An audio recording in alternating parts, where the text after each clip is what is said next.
ভাই সাহেবের লইয়া ইসলাম যারা নির্বাচন অফিসে।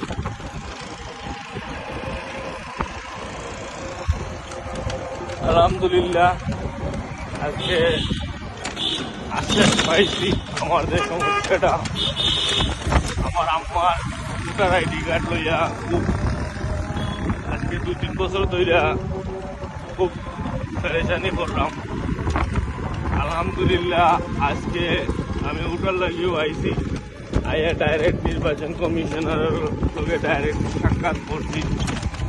এমনকি একদিনের ভিতরে শুনাম হয়েছে সপ্তাহ হইয়া কেন আপডেট হইয়া আলহামদুলিল্লাহ প্রুভ করাইছি। 1 সপ্তাহের ভিতরে আশ্বাস পাইছি আমার এই সমস্যার সমাধান হইব। আপনারা যারা ভোটার আইডি কার্ড লইয়া সমস্যা ভুক্তভোগী আসন, আপনারা অনুরোধ করবো যত ডকুমেন্ট আপনারা দেওয়ার একবারে দিলেন যেন তারা একটা চাইব আরটা চাইব ইলা দিয়া আমার লাখান ভুক্তভোগী হইবা। আমি যে ভুক্তভোগী হয়েছি, যে শিক্ষা পাইছি,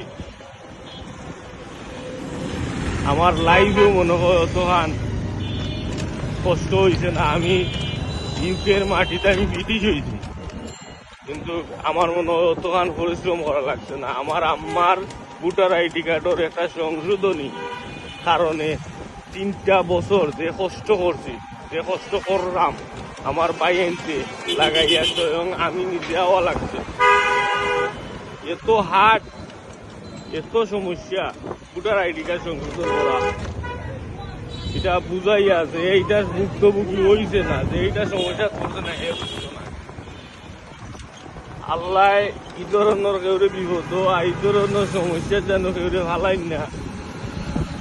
আপনারা যারা প্রবাসী আছেন, যারা বুড় তুলছেন না, আপনারা দয়া করে উদ্দেশ্য বুড় তুলিলেন যেন। কারণ ভোটার আইডি কার্ড ছাড়া বাংলাদেশও আপনি চিন্তা করতে পারতা নাই। এমন এক অবস্থা এখন তো আপনি যে কোনো কিচ্ছু করতে হইলেও ভোটার আইডি কার্ড লাগবো যে লাগবো। আর ভোটার আইডি কার্ডে যদি একবার বেড়া লাগি যায় সে শেষ। আপনার দৌড়তে দৌড়তে হেরান হইতে হইতে শেষ। আর খালি শুনতাম খালি পয়সা দিয়ে যায়, পয়সা দিয়ে যায়। জানি না কিলা পয়সা দিয়ে হয়, আমি তো পারলাম না, পয়সা দিয়েও পারছি না। আমার সবটা লাইন মতো করা লাগছে। আপনার পয়সা দিয়েও যদি করবা, আপনার সব ডকুমেন্ট সব তো লাইন মতো দিবা আর পয়সাও দিবা। আপনারা যারা ভোটার কইছেন না, ভোটার আইডি কার্ড করছেন না, আপনারা ভোটার আইডি কার্ডটা বানাইলেই জানো।